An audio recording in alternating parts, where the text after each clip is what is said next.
Bromantane was developed in the late 1980s by the Institute of Pharmacology at the Russian Academy of Medical Sciences, led by S.B. Sarodenin.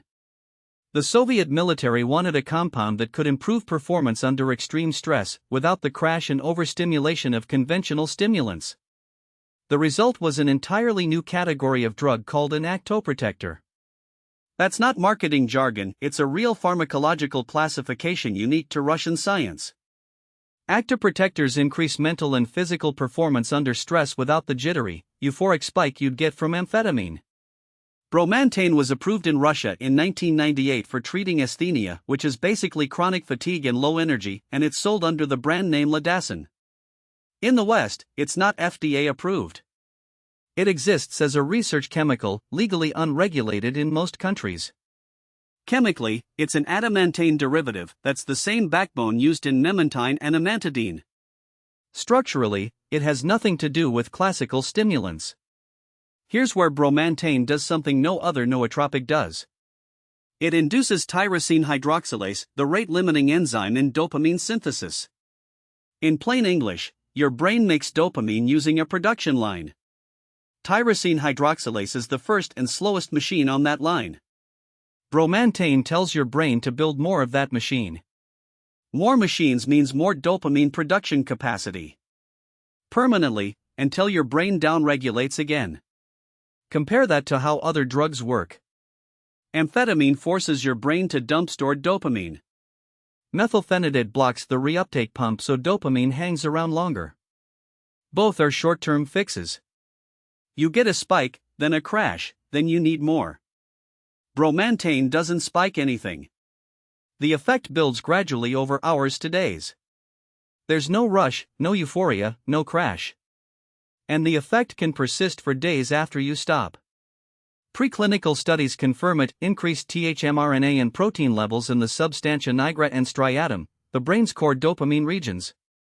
It's the difference between borrowing money and building a factory. But here's the really strange part. Bromantane is also an anti-anxiety compound. It works as a partial positive allosteric modulator at the GABA-A benzodiazepine binding site. That's the same receptor Valium hits. But there's a critical difference.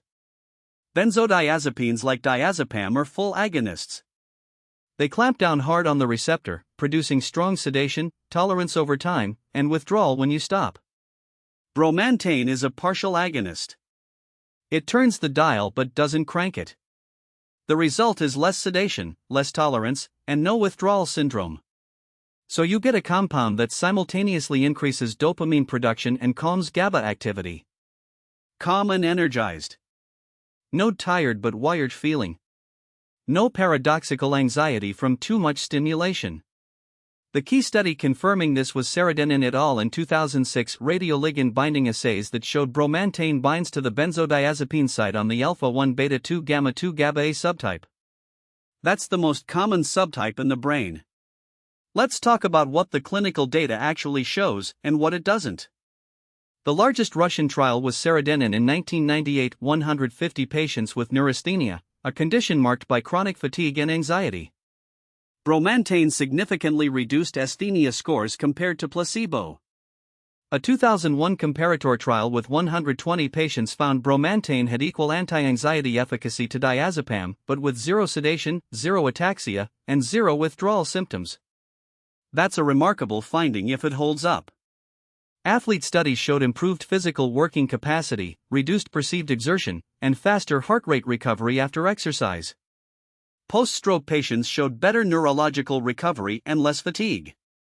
But here's the honest truth, every single human trial comes from Russian or CIS sources. There are zero large-scale Western double-blind, placebo-controlled RCTs, zero FDA safety evaluations. The study designs are often small by modern standards, and some lack the methodological rigor we'd expect today. The mechanistic data is solid, the TH induction and GABA modulation are well established in preclinical models. But the clinical evidence rests entirely on Russian research. That doesn't mean it's wrong. It means you need to weigh it accordingly. So if you're considering bromantane, here's what the user community and available data suggest. Oral dosing is the simplest, 50 to 100 milligrams. Onset takes about 60 to 90 minutes. Bioavailability is around 40%, meaning much of the compound gets broken down in your liver. Sublingual is preferred by most biohackers. Hold it under your tongue for 15 to 20 minutes. Doses are lower, 25 to 75 milligrams, because bioavailability jumps to 60 to 70%. Onset is faster, around 20 to 30 minutes. Intranasal is the fastest, 10 to 50 milligrams, onset in 5 to 15 minutes, bioavailability up to 80%. But it can be irritating to nasal passages. Because bromantane works by upregulating enzyme production, the full effect doesn't hit immediately. Most users report a loading phase of 3 to 7 days before they feel the full benefit. The standard cycle is 2 weeks on, 1 week off. And here's the best part compared to other dopaminergics: tolerance is low. No withdrawal has been reported. No crash when you stop. The half-life is short, about 4 to 5 hours, but the downstream effects on dopamine synthesis last much longer. So where does bromantane stand? It's genuinely unique. No other compound simultaneously upregulates dopamine synthesis and modulates GABA with partial agonism. The combination of anti-anxiety and activating effects is rare, almost paradoxical, and it seems to deliver. It has low tolerance, no withdrawal, no crash. That puts it in a completely different category from amphetamines, methylphenidate, modafinil, and even phenylpiracetam. But the evidence base is exclusively Russian. No Western RCTs, no FDA evaluation. It's not a controlled substance, but it's not approved either. You're in a gray area. The best use case is probably anxiety combined with fatigue, that exhausted but wired state that standard stimulants make worse. Sustainable daily energy without the roller coaster. Post-stress recovery. Post-infection recovery. Compared to phenylpiracetam, it's cleaner but subtler. Compared to modafinil, it won't disrupt your sleep or spike your anxiety. It's a different philosophy entirely: build capacity instead of forcing output.